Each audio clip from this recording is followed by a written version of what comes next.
Hello students, आप लोगों का फिर से एक बार स्वागत है मेरे इस यूट्यूब चैनल पे। तो आज हम लोग देखने वाले हैं Debye theory of heat capacity के बारे में। इससे पहले वाले वीडियो लेक्चर में मैंने हीट कैपेसिटी ऑफ सॉलिड्स के बारे में इंट्रोडक्शन दिया है, जिसमें बेसिक्स मैंने बता दिया है। उसके बाद हम लोगों ने देखा था Einstein theory of heat capacity. तो Einstein theory of heat capacity में मैंने लो टेम्परेचर्स और हाई टेम्परेचर के केस में, दोनों केस में मैंने बता दिया है। जिसमें हाई टेम्परेचर के केस में जो भी डेरिवेशन हम करते हैं CV is equal to 3R, और ड्यूलॉन्ग एंड पेटिट लॉ पर भी same CV is equal to 3R हमने प्रूफ कर दिया है। बट लो टेम्परेचर के केस में हमने देखा है कि CV डिक्रीज होता है एज टेम्परेचर डिक्रीजेस होता है। तो उसी को अब डिबाई के द्वारा और आगे एक्सप्लेन किया गया है।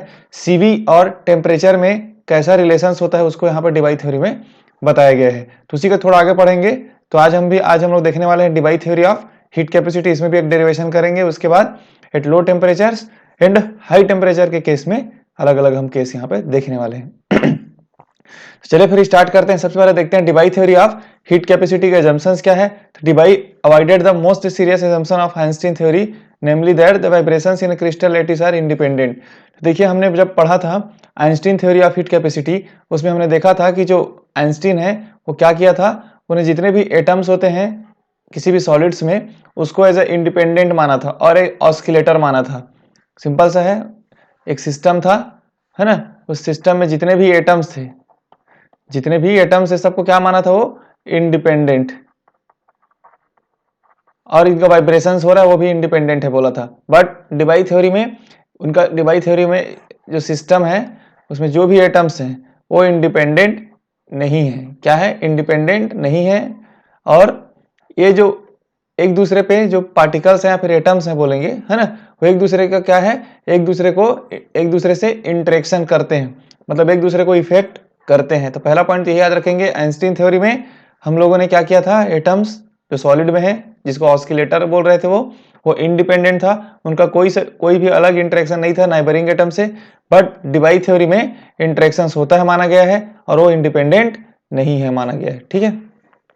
तो he recognized that the inter-atomic forces in crystals are very strong and hence the atoms may not be treated as a being independent। तो ये बोल रहा है कि इंटर एटॉमिक फोर्सेस, मतलब जो भी सिस्टम में जितने भी एटम्स हैं इनके बीच क्या हो रहा है, इंटर एटॉमिक फोर्सेस काम कर रहे हैं इन एटम के बीच में, वो बहुत स्ट्रांग होता है बोलता है।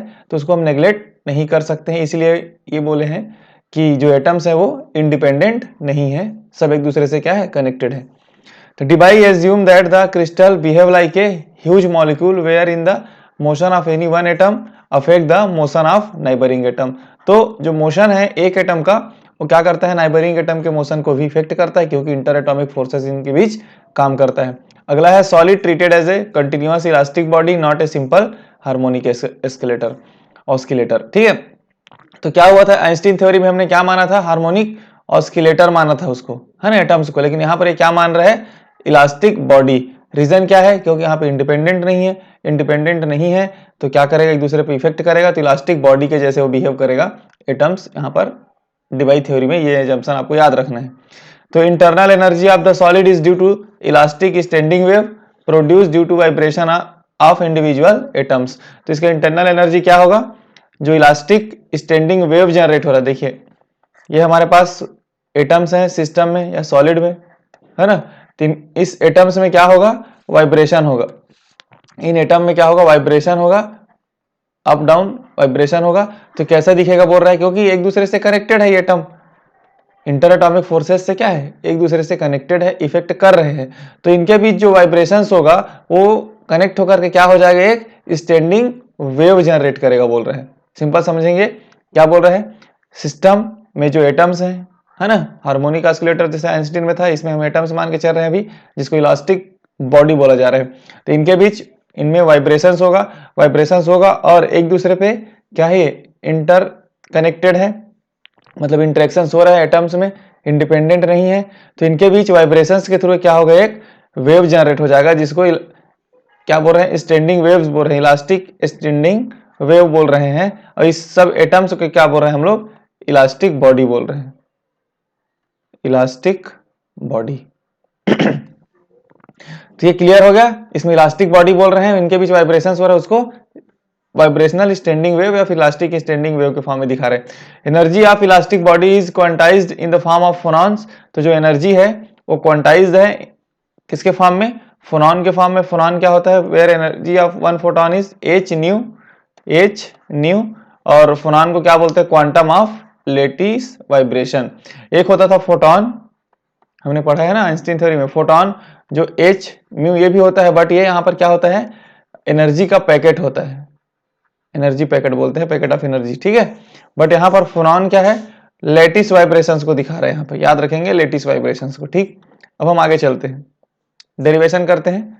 तो the number of vibrations mode of any kind in frequency and frequency range mu two mu plus delta mu is given by. तो देखिए एक पॉइंट हम यहाँ पर आओ याद रखेंगे कि जो डिबाई थ्योरी है उन्होंने फ्रीक्वेंसी को 0 से लेकर के म्यू डी माना है, मतलब फाइनाइट फ्रीक्वेंसी माना है, जिसको हम डिबाई फ्रीक्वेंसी कहते हैं, आगे और देखेंगे इसको, है ना। तो इसमें क्या बोला है? किसी भी जो वेव है उसका फ्रीक्वेंसी क्या है? एक फाइनाइट है, उसको फिक्स किया गया है, जिसको डिबाई फ्रीक्वेंसी कहा जाता है, और देखेंगे इसको, ठीक है। तो the number of vibrations mode of any kind in frequency range कहां से कहां?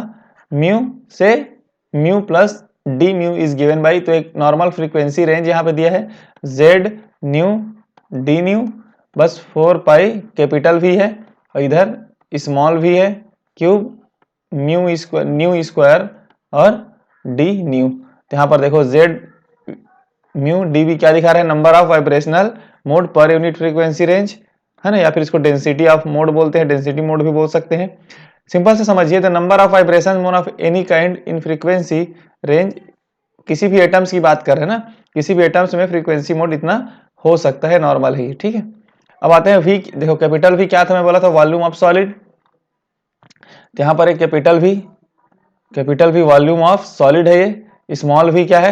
ये वेलोसिटी है, ठीक। यहाँ पे लिखा velocity of wave propagates through medium. तो जो वेव जनरेट हुआ है वाइब्रेशंस के थ्रू, उसका क्या है? वो वेलोसिटी है। आगे और देखेंगे इसको। अब आते हैं there can be 2 types of elastic wave in solid. तो सॉलिड में कितने टाइप का वेव जनरेट हो रहा है? 2 टाइप्स का वेव जनरेट हो रहा है। जैसे कि मैंने बताया एटम्स है ना, सॉरी सिस्टम में एटम्स है, एटम्स में क्या हो रहा है? वाइब्रेशंस हो रहा है, और जब वाइब्रेशंस हो रहा है तो एक दूसरे से इंटरेक्ट कर रहे हैं, तो वाइब्रेशंस के थ्रू क्या जनरेट हो रहा है? एक वेव जनरेट हो रहा है, इसलिए इसको क्या माना है? इलास्टिक बॉडी माना है। तब ये जो वेव जनरेट हो रहा है ये 2 टाइप्स के होते हैं, जैसे हमने पढ़ा है ट्रांसवर्स वेव और एक होता है लॉन्गिट्यूडिनल वेव्स, ठीक है। तो ट्रांसवर्स वेव जिसमें मीडियम इस टाइप से वेव जनरेट होता है ना, तो इसमें 2 चांसेस होता है, या तो जो वेव है ऊपर जाएगा या फिर वेव जो है वो नीचे आएगा। तो इस वजह से इसमें कितने मोड्स होंगे? वाइब्रेशनल मोड 2 वाइब्रेशनल मोड होंगे, ठीक है। उसके बाद आता है लॉन्गिट्यूडिनल वेव। तो लॉन्गिट्यूडिनल वेव आपने देखा होगा वो डायरेक्टली एक ही डायरेक्शंस पे मूव करता है, simple along the directions move करता है ना।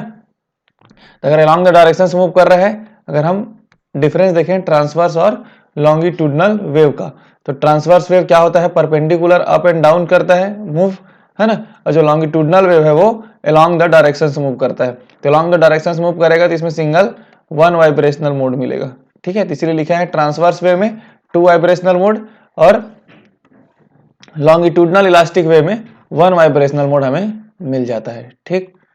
अब हम आगे देखते हैं। अब देखो यहाँ पर वी टी है ना, स्मॉल वी और टी, तो वेलोसिटी ऑफ ट्रांसवर्स वेव को शो करेगा, V L velocity of longitudinal wave. तो देखो अब हम क्या किए, इसमें वेव्स को भी टाइप्स में करने के बाद हम टोटल लिखते हैं, the 10 total number of vibrational mode in solid in frequency range, कहाँ से? म्यू से लेकर के म्यू प्लस डी म्यू तक अगर टोटल अब निकाले हम लोग, तो z mu d mu is equal to 4 pi capital v क्या है? Volume of solid 1 by we l. तो देखिए वहां पर 1 लिखे हैं क्योंकि वी एल किसको दिखा रहा है? लॉन्गिट्यूडिनल वेव का वेलोसिटी दिखा रहा है। क्या लिखा रहा है? वेलोसिटी ऑफ लॉन्गिट्यूडिनल वेव, याद रखेंगे, ठीक। तो मैंने बताया है लॉन्गिट्यूडिनल वेव में कितने वाइब्रेशनल मोड है? 1 वाइब्रेशनल मोड। इसकी वजह से क्या है? 1 बाई वी एल की पावर क्यूब प्लस, तो यहाँ पर कुछ नहीं किया है, यहाँ पर हम लोगों ने वी क्यूब, यहाँ पे देखिए वी क्यूब है वेलोसिटी ऑफ वेव, इसके जगह बस हमने क्या किया है? ट्रांसवर्स और लॉन्गिट्यूडिनल वेव के वेलोसिटी को अलग अलग पुट किए, ठीक है। उसके बाद प्लस 2 बाई वी टी का क्यूब, वी टी क्या है हमारा? Velocity of transverse wave, velocity of transverse wave, इसमें कितने वाइब्रेशनल मोड है? इसमें 2 वाइब्रेशनल मोड है। ये भी हम लोगों ने देखा है ऊपर में। कितने वाइब्रेशनल मोड है? 2 वाइब्रेशनल मोड है, इसलिए यहाँ पे क्या लिया है? यहाँ पर 2 वहीं से है, ठीक है। 2 और 1 किसको दिखा रहे हैं? तो वाइब्रेशनल मोड को। और म्यू का स्क्वायर और सॉरी न्यू का स्क्वायर और डी न्यू, ये तो हो गया डायरेक्टली फार्मूला, ठीक। अब हम देखते हैं total number of vibrational mode in A crystal having n atoms. तो किसी भी total number of vibrational mode कितना होता है? 3n। ये भी हमें पता है पहले से ही, है ना। ये हमें जानते भी हैं कि टोटल नंबर वाइब्रेशनल मोड कितना होता है किसी भी एटम जिसमें n नंबर ऑफ एटम्स है, तो 3n। तो ये पॉइंट आप याद रखेंगे।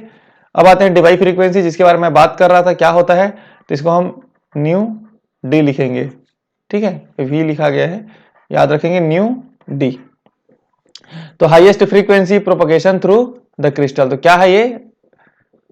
डिवाई फ्रीक्वेंसी क्या है? हाईएस्ट फ्रीक्वेंसी है, याद रखना है ना। जो वेव प्रोपगेट हो रहा है उसका किसी भी मीडियम में या किसी भी क्रिस्टल में, वो हाईएस्ट फ्रीक्वेंसी है। दूसरा, it is a common to both transverse and longitudinal mode of vibration. तो ये दोनों केस में मिलेगा हमें, चाहे वो ट्रांसवर्स हो या फिर लॉन्गिट्यूडनल वेव ऑफ मोशन हो, वाइब्रेशन हो, ठीक। अब हम देखते हैं total number of possible vibrational mode, जैसे कि 3n होता है। और हम जो वैल्यू हम क्या कैलकुलेट किए थे? जेड म्यू डी म्यू, है ना। Total number of vibrational mode ऊपर में देखिए यहाँ पर, ये वाला देखिए जेड म्यू डी म्यू, हमने जो इक्वेशन निकाला है ये क्या है? टोटल नंबर वाइब्रेशनल मोड है। तो इसको हम डायरेक्टली किसके इक्वल रख सकते हैं? 3n की इक्वल रख सकते हैं, क्योंकि 3n भी क्या है? Total number of vibrational mode in crystal है, ठीक। तो यहाँ पर जेड न्यू और डी म्यू को हम क्या करेंगे? 0 से लेकर के मैक्सिमम फ्रीक्वेंसी क्या है, मैं बोला था वीडी, डिवाई फ्रीक्वेंसी तक क्या करेंगे? इंटीग्रेट करेंगे। तो ये हम किसके इक्वल हो जाएगा? 3n की इक्वल हो जाएगा। तो देखिए यहाँ पर, है ना, 0 टू म्यू डी और z nu d nu is equal to 3n। और हमने इसका वैल्यू यहाँ पे ऊपर में निकाला हुआ है, उसको मैंने यहाँ पे डायरेक्टली पुट कर दिया। 4 पाई है कैपिटल वी, और 1/VL cube plus 2/VT cube, ये सब क्या है? वेलोसिटी को दिखा रहा है ना, स्मॉल वी है ये, याद रखेंगे ये सब स्मॉल वी है, और ये सामने वाला जो वी है वो कैपिटल वी है। तो न्यू इस डी न्यू बराबर 3n, ये हमने रख दिया इक्वेशन में, ठीक है। तब देख रहे हो आप, ये वाला पूरा टर्म क्या है? कांस्टेंट है ये। 4 pi capital we 1/VL cube plus 2/VT cube constant है, तो बाहर हो गया। और 0 टू न्यू डी, है ना, 0 टू क्या है? न्यू डी, न्यू का square d nu is equal to 3n, ये क्या है हमारा? Is equal to 3n। तो ये वाला जो वैल्यू है ये हमारा क्या है? कांस्टेंट नहीं होने की वजह से अंदर है, ठीक है। तो इसका हम क्या करेंगे? हमें पता है ना, x का स्क्वायर का अगर हम इंटीग्रेट करते हैं तो क्या होता है? x 2 + 1 बाई 2 + 1, मतलब x क्यूब बाई 3, ये इंटीग्रेशन का रूल है ना, आप ये सबको देखे होंगे, ठीक है। तो यहाँ पर देखिए न्यू का स्क्वायर है, x की स्क्वायर की जगह क्या है? न्यू का स्क्वायर है। तो अगर हम सिंपली करें न्यू का स्क्वायर डी न्यू, कहाँ से कहाँ तक करना है हमें? 0 टू वी तो इसको क्या होगा? न्यू बाई 2 + 1 और 2 + 1 नीचे में, तो क्या हो गया? 3/3। अब देखिए 3/3 होने के बाद लिमिट क्या है इसमें? 0 टू न्यू डी। देखिए करके इसको पुट कर रहे हैं, वैसे यहाँ पर देखिए, यहाँ पर है ना 0 टू न्यू डी पुट किए। अब करने के बाद ये तो हमारा कॉमन है, बाहर कर दिए इसको। और एक बार क्या रखेंगे? न्यू रखेंगे, न्यू डी रखेंगे, तो न्यू डी की पावर क्यूब बाई 3 माइनस 0 की, ये वाला 0 लिमिट को पुट कर रहे हैं 0/3। तो 0/3 तो 0 हो गया, खत्म करते हैं इसको। बचा क्या हमारे पास? न्यू डी की पावर 3 और 3। तो देखिए यहाँ पर लिखा है न्यू डी की पावर 3। तो ओवरऑल हमारा इक्वेशन आने वाला है। तो देखिए यहाँ पर हो गया 3n। अभी क्या किया? इससे मल्टीप्लाई कर दिए 3n को, है ना। तो 3n को क्या किए? देखिए यहाँ पर 4πv, कैपिटल वी है, सॉरी 4πv, और क्या ब्रैकेट में 1/VL क्यूब प्लस 2/VT का क्यूब है। अब 3 को हम 3n से मल्टीप्लाई करेंगे तो 9n, और VD कहाँ जाएगा? नीचे VD क्यूब। अब क्या किया हम लोग? VD क्यूब का वैल्यू निकालेंगे तो क्या होगा? VD क्यूब का वैल्यू निकालेंगे तो इसको यहाँ लेके आ रहे हैं ना, तो 9n, और ये पूरा वैल्यू क्या हो जाएगा? 4 पाई, है ना। 4 पाई क्या है? कैपिटल वी, ये क्या है? पूरा 1/VL cube plus 2/VT cube, ये हो जाएगा। तो यहाँ पर VD क्यूब इजिकल टू क्या लिख सकते हैं? 9n 4 पाई कैपिटल भी नीचे में है, ये वाला टर्म को हम पूरा ऊपर लेके गए हैं तो माइनस लगा दिए, ठीक है, कंफ्यूज नहीं होंगे। वी टी क्यूब की पावर -1, तो -1 के फॉर्म में बस लिखे हैं, रहने के लिए क्या हो नीचे में है, ठीक है। तो v D cube is equal to क्या आ गया 9n 4 पाई, यहाँ पे देखिए -1 है, पॉइंट याद रखेंगे ना, -1 है क्योंकि नीचे में था तो ऊपर गया हो। अगर इसी को और हम इस फॉर्म में लिखें तो जैसे कि यहाँ पर लिख दिए हैं 9n, तो ये भी एक वैल्यू हो जाएगा, ठीक है। क्या लिख दिया है 9n, और वी डी क्यूब के फॉर्म में लिखा है, जैसे मैंने ये वाला इक्वेशन लिखा है, ये वाला जो इक्वेशन लिखा है ना, उसी इक्वेशन को यहाँ पर लिख दिया, क्योंकि हमें भी यूज कर रहे हैं, इसके जगह हम ये पुट करेंगे तो भी हम आगे इक्वेशन में देखने वाले हैं। तो इससे क्या निकल गया, डिबाई फ्रीक्वेंसी निकाल सकते हैं इस इक्वेशन से हम, है ना, इस वाली इक्वेशन से क्या निकाल सकते हैं, डिबाई फ्रीक्वेंसी निकाल सकते हैं। तो याद रखेंगे डिबाई फ्रीक्वेंसी के लिए क्या है, ठीक है। अब हम आगे चलते हैं, इस वाले रिलेशंस को आप याद रखेंगे, इस रिलेशंस को याद रखेंगे, आगे हम इसको पुट करने वाले हैं। अब हम चलते हैं, ये पूरा जो सिस्टम है किसको ओबे कर रहा है, किसको फॉलो कर रहा है, तो बोस आइंस्टीन स्टैटिक्स को ये फॉलो करता है। तो एवरेज एनर्जी पर स्टैंडिंग वेव, एवरेज एनर्जी को इस टाइप से डिनोट कर रहे हैं एट टेम्परेचर टी पे, है ना। बोस आइंस्टीन से हमने देखा है average energy is equal to h nu exponential h nu by k t -1। तो कैसा है ये, अगर लिखूं तो h nu e to the power h nu by k t है, और -1 नीचे बाहर अलग से, ठीक है। तो ये हो गया हमारा H nu by k T. अब हम आते हैं total energy of the system. देखो ये तो एवरेज एनर्जी आ गए पर स्टैंडिंग वेव, मतलब एक वेव का या फिर एक एटम्स का बोलेंगे, एक सिस्टम का, एक एटम का हमने एवरेज एनर्जी निकाल लिया है ना। अब हम इसको क्या करेंगे, total energy of the system. तो टोटल एनर्जी के लिए हमें क्या करना पड़ेगा, इस जेड न्यू जो निकाले हैं ऊपर में डी न्यू, और जो एवरेज एनर्जी निकाले हैं इसको क्या करेंगे, हम मल्टीप्लाई कर देंगे और इसको इंटीग्रेट कर देंगे 0 से लेकर के Debye frequency v d तक, ठीक है। तो देखो एवरेज एनर्जी की वैल्यू ये है, ऊपर में मैंने लिख दिया है, और ये हमने निकाला था किसमें, जेड न्यू डी न्यू का वैल्यू यहाँ पे पुट कर दिए हैं। तो देखो यहाँ पर ये वाला value 4 pi capital we 1 by we L cube plus 2 by V T cube, क्या है कांस्टेंट है तो बाहर कर दिए, और 0 टू वी डी यहाँ पे क्या है, देखो एक पॉइंट और याद रखेंगे आप, यहाँ पर क्या v का स्क्वायर है, और यहाँ पर क्या है v है ना, h न्यू से v और v स्क्वायर है, तो ये दोनों मल्टीप्लाई होकर के क्या हो गया, v क्यूब हो गया, और ये जो h है वो ये है, और नीचे में जो e to the power h nu by k t -1 है, और dv है, ठीक यहाँ तक। अब हम इसका थोड़ा आगे सॉल्व करेंगे, तो देखना है आपको x इज इक्वल टू हम क्या मान रहे हैं यहाँ पर, h nu by k t, x is equal to मान रहे हैं, ठीक है। तो यहाँ से न्यू इज इक्वल टू क्या हो जाएगा, k t x by H.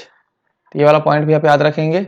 और अगर इस इक्वेशंस को हम एक बार और डिफरेंशिएट करते हैं, जैसे यहाँ पर देखिए न्यू इज इक्वल टू क्या है, के टी बाई एच एक्स, तो इसको डिफरेंशिएट करेंगे डी न्यू, तो के टी एच ये सब कॉन्स्टेंट है, तो एक्स क्या हो जाएगा डी एक्स, तो ये भी पुट रखेंगे, ये भी इक्वेशन सब याद रखेंगे सब। उसके बाद x को अगर डिबाई फ्रीक्वेंसी के फॉर्म में करें तो एक्स डी लिखेंगे, तो h nu v d Debye frequency होगा by k t. Equation same है ना, दोनों इक्वेशन सेम है, बस क्या है हम डिबाई फ्रीक्वेंसी अगर रख रहे हैं तो हम उसको क्या बोलेंगे, एक्स डी बोलेंगे, और एक्स डी। अब देखो यहाँ पर ये भी याद रखेंगे थीटा म्यू डी बाई क्या है के, इसको बोलते हैं डिबाई टेम्परेचर, इसको क्या बोलते हैं, देखो यहाँ पर एच न्यू डी बाई के को हम क्या बोलते हैं, डी बाई टेम्परेचर, ये भी याद रखेंगे डिवाइड टेम्परेचर, और इसको किससे डिनोट करते हैं तो थीटा से डिनोट करते हैं। सब आगे हम पुट करने वाले हैं। ये वाला जो मैंने बताया था 4 pi V 1 by we L cube by 2 plus 2 by V T cube is equal to 9n by V D cube, ये इक्वेशन मैंने पहले प्रूफ कर दिया है, ये आगे पुट होने वाला है। तो देखो यहाँ पर अब हम क्या किए थे, इस वाली इक्वेशंस को देखो, तो इस वाली इक्वेशंस में मैंने ये वाला टर्म को बाहर कर दिया था, बाहर कर दिया है, तो इसके जगह हम क्या पुट करेंगे 9n वी डी क्यूब करेंगे, यहाँ से प्रूफ है, तो आगे हम चलते हैं फिर, जहां पर अब देखो ये हो गया, आगे हम 9n कहाँ से पुट किए, इसके जगह 9n 4 पाई वी क्यूब, इस पूरे वैल्यू जो क्या है 9n by V D cube हमने यहाँ पे पुट कर दिया, ठीक। अब यहाँ पर देखो, यहाँ पर क्या है म्यू की पावर क्यूब है, और म्यू इज इक्वल टू में क्या रखना है, के टी एच की पावर सॉरी एक्स, तीनों की पावर क्यूब रखेंगे, है ना।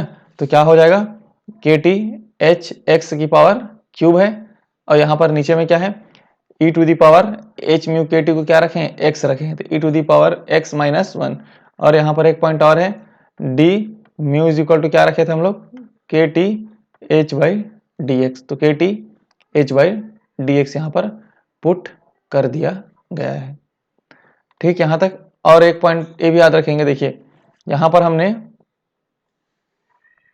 ये वाला एच छूटा हुआ है अभी, है ना, ये एच क्या है, छूटा हुआ है ये वाला, क्योंकि न्यू की जगह तो हमने रख दिया है के टी एच एक्स का क्यूब, लेकिन एच क्या है, छूटा है, तो एच कहाँ चला गया है, बाहर आ गया है, तो ये वाला एच क्या है, प्लैंक कांस्टेंट है जो बाहर है। ठीक है, तो अब हम देख लेते हैं 9 n h v D cube, 0 to x d में कर रहे हैं। अब 0 टू देखो वी डी था, अगर हमने एक्स के फॉर्म में लिखा है तो हम इसको क्या करेंगे, 0 टू एक्स डी के केस में क्या करेंगे, इंटीग्रेट करेंगे। 0 टू एक्स डी, इसको हटा दिया तो के का cube T cube x cube, नीचे में क्या है एच, तो एच क्यूब नीचे आ गया, ई एक्स माइनस 1, और के T by H D x से आगे चले जाते हैं। ठीक है, अब हम देख लेते हैं, पूरा कांस्टेंट को बाहर करेंगे, है ना, तो 9 n h v D cube k t h, ये पूरा कांस्टेंट है तो बाहर आ गया।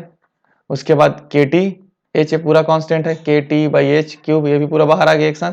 बचा क्या, एक्स क्यूब ये वाला टर्म, और नीचे में ई एक्स माइनस 1 डी एक्स, तो ये हम 0 टू एक्स डी पे डिफ्रेंशिएट कर इंटीग्रेट कर रहे हैं। ठीक है, अब यहाँ पर थीटा डी मैंने बता दिया divide temperature H new D by के, और एक्स डी होता है, अब देखो एक्स, अब अगर हम एक्स डी देखें तो क्या था, एच म्यू डी बाई क्या था, के टी था, है ना, H mu by k T था।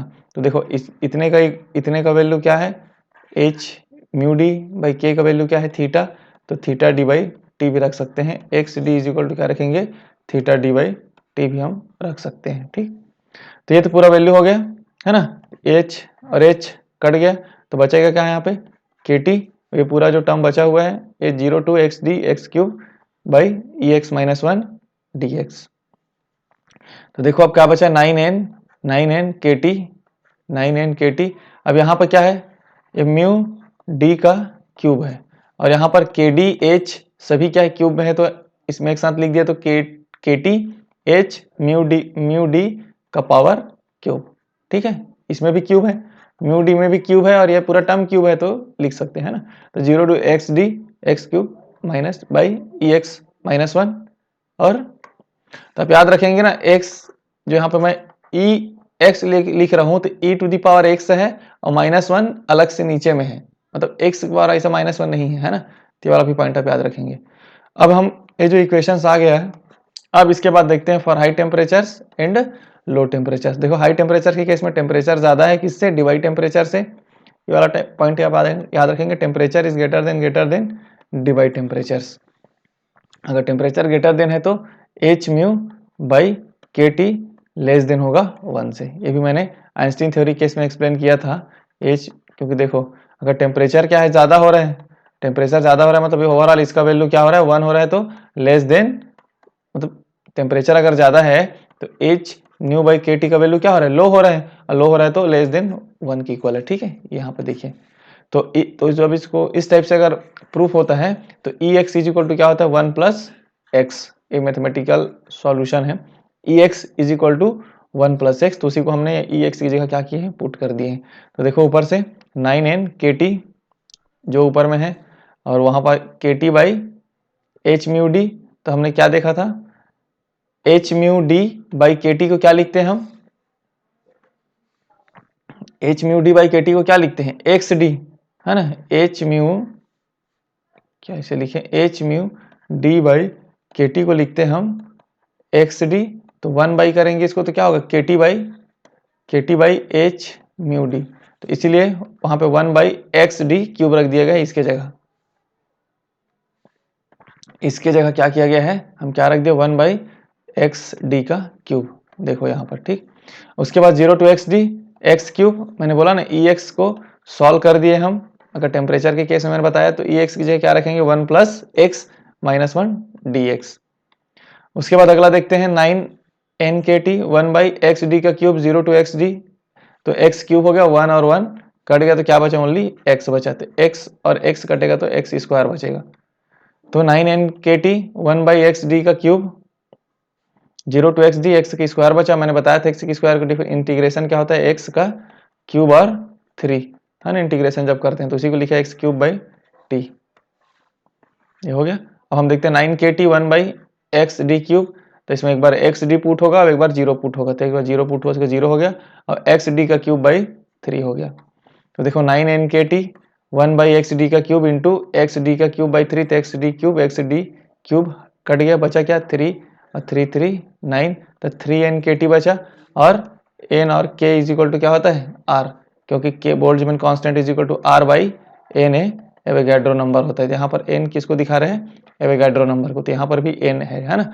तो nkt की वैल्यू r हो गया, तो 3RT बचा इज इक्वल टू, तो हीट कैपेसिटी हमने देखा था CV, उसको डिफरेंशिएट करते हैं एनर्जी को dE/dt का एट कांस्टेंट वॉल्यूम पे डिफरेंशिएट करते हैं, तो 3RT, तो 3R कांस्टेंट है, तो क्या बचेगा 3R कांस्टेंट है, बाहर चला जाएगा, बचेगा d/dt, तो dt कैंसल, तो बचा क्या 3R। तो same result as a Dulong Petit law. तो जैसे हमें पता है डुलोंग एंड पेटिट लॉ ने बताया था कि सभी टेम्परेचर्स पे CV का वैल्यू क्या होता है 3R होता है। तो ये प्रूफ हो गया कि हाई टेम्परेचर्स पे केस में CV का वैल्यू 3R होता है, और इसको आइंस्टीन थ्योरी ने भी एक्सप्लेन किया है। अब हम देखेंगे लो टेम्परेचर के केस में, फॉर वेरी लो टेम्परेचर्स। तो देखो थीटा डी क्या बोल रहा है, थीटा डी क्या है, बहुत हाई है, इस केस में टेम्परेचर क्या है, लो है। ऊपर वाले के केस में हमने क्या देखा था, टेम्परेचर हाई था, अब हम देख रहे हैं टेम्परेचर लो है। जब टेम्परेचर लो है तो थीटा d/t है ना, टेम्परेचर बहुत लो है, बहुत लो है, तो ये किसके ओर जा रहा है, इन्फिनिट की ओर जा रहा है, क्योंकि 1/0 हम करते हैं ना तो इन्फिनिट होता है। तो थीटा d/t किसके ओर टेंस्ट कर रहे हैं, तो इन्फिनिट की ओर। तो इसलिए हम यहाँ पर इस बार xd को हम क्या करेंगे, क्योंकि xd इज इक्वल टू क्या होता है, थीटा d/t होता है, तो इसको हम क्या लिखेंगे, इन्फिनिट लिखेंगे, मतलब 0 to इन्फिनिट पे डिफरेंशिएट करेंगे। ठीक है, ये सभी क्वेश्चन यहाँ पर और एक्सप्लेन कर दिया गया है, देख लेना। तो 9KT KT/h/d है ना का क्यूब, सीधा हमने लिखा है KT इज इक्वल टू h/d/क्यूब का 0 to xd x³ EX-1। अब देखिए यहाँ पर EX इस बार सॉल्व नहीं किए हम लोग, क्योंकि हाई टेम्परेचर के केस में EX is equal to 1 + x लिख दिए थे, लो टेम्परेचर के केस में ये सॉल्व अभी आगे होगा, है ना।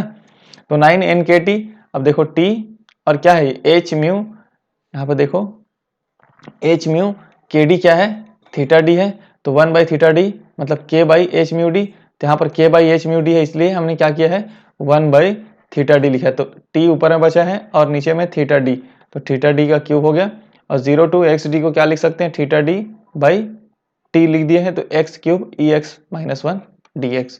9nkt t क्यूब हो गया, अलग से करेंगे तो थीटा डी का क्यूब।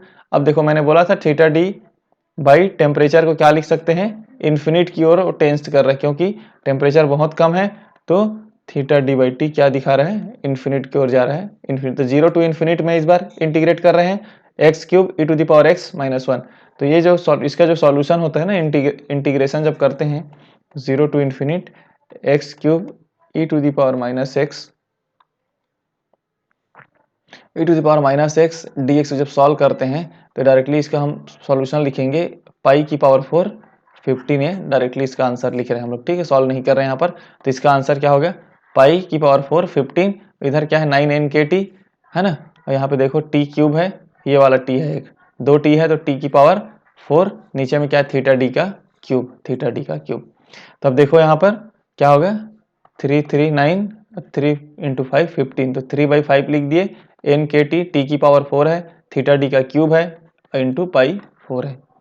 अब यहाँ पे 3/15 nkt है ना, nkt फिर अलग कर दिए, nkt मतलब t को अलग कर दिए, अब इसमें से t³ बचा, t4 में t अलग, और क्या बचा t³, और नीचे में क्या है थीटा डी का क्यूब, तो दोनों को साथ में क्या लिख सकते हैं t/थीटा डी का क्यूब, और π4 हमारा बचा हुआ है। ठीक है, तो 3nk को हम क्या लिखते हैं, मैंने बताया था अभी nk को हम लिखते हैं r, क्योंकि बोल्ट्जमैन कांस्टेंट होता है r/n, तो यहाँ पर 3RT t/थीटा डी का क्यूब इंटू यहाँ तक कर दिए। ठीक, अब इसको हम क्या करेंगे, हीट कैपेसिटी निकालेंगे, तो डिफरेंशिएट करते हैं, तो यहाँ पर देख रहे हो आप d/dt है ना, इज इक्वल टू क्या रखे हम लोग पूरे इक्वेशन को रख दें 3/5 RT और क्या है T बाई थीटा डी।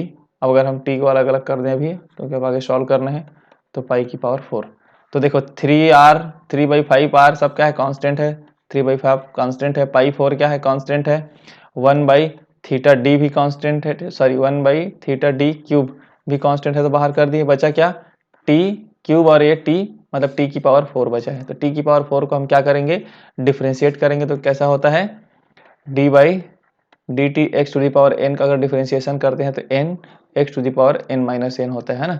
तो यहाँ पर क्या है, टी टू दी पावर 4 है, तो 4t 4 माइनस 1 मतलब 3, तो 4t क्यूब हो गया इसका। देखो यहाँ पर सॉल्व कर दिए इसको, 4t क्यूब हो गया। अब आगे हम देख लेते हैं 4t क्यूब, बाकी सब तो कांस्टेंट है, तो इस 4 इंटू 3 कितना हो गया, 12/5 r पाई 4। अब यहाँ पे t क्यूब आ गया और थीटा डी क्यूब है, तो t बाई थीटा डी का होल क्यूब लिख सकते हैं, है ना। अब 4 इंटू 3/5 4 इंटू 3/5 r कर दिया, पाई का वैल्यू 3.14 होता है कि का पावर 4 और t बाई थीटा डी का क्यूब ओवरऑल। तो 4/5 कर दिए इसको, और इसको 3.15 तो पावर 4 कर दिए। अब देखो 3 और r को अलग लिखें, 3r अलग कर दिए हम क्योंकि इक्वेशंस बना रहे हैं, और t बाई थीटा डी का होल क्यूब, तो 3r ये वाला 3r थीटा डी का बाई होल क्यूब रख दिए ये वाला वैल्यू, और ये जो वैल्यू हम सॉल्व किए इतने को, तो क्या बना 70, CV इज इक्वल टू क्या है 77.94 3r, है ना, 3r t by theta d का क्यूब, एक इक्वेशन आ गया। तो इससे क्या प्रूफ हुआ, CV directly proportional to t cube. तो इसीलिए अगर हम t को 0 कर रहे हैं तो CV क्या होगा, 0 होगा। तो this theory successfully explain experimental observation for the most of the cases, ठीक है। तो देखो डिबाई थ्योरी में हमने क्या देखा, डिबाई थ्योरी में हमने देखा कि CV डायरेक्टली प्रोपोर्शनल होता है टी क्यूब के इक्वेशन से प्रूफ हुआ है एट लो टेम्परेचर के केस में, एट लो टेम्परेचर के केस में, ठीक है। जो कि आइंस्टीन थ्योरी एक्सप्लेन नहीं कर पाया था। आइंस्टीन थ्योरी ने बस इतना बताया था कि टेम्परेचर को लो हम करते हैं तो हमारा क्या होता है, हीट कैपेसिटी भी लो होते जाता है, डिक्रीज होते जाता है। बट अगर हम डिबाई थ्योरी की बात करें तो एक स्टेप और आगे जाकर के वो क्या किया, उसको रिलेशंस बता दिया है कि CV is directly proportional to t cube. तो ये होता है हमारा Debye theory of heat capacity. आप इस वीडियो लेक्चर्स को एक एक करके देखेंगे, पूरा डेरिवेशन है इसमें, है ना, सिस्टमेटिक लिखेंगे तो आपको अच्छे से क्लियर हो जाएगा। मिलते हैं नेक्स्ट वीडियो लेक्चर में नए टॉपिक के साथ, तब तक के लिए थैंक यू।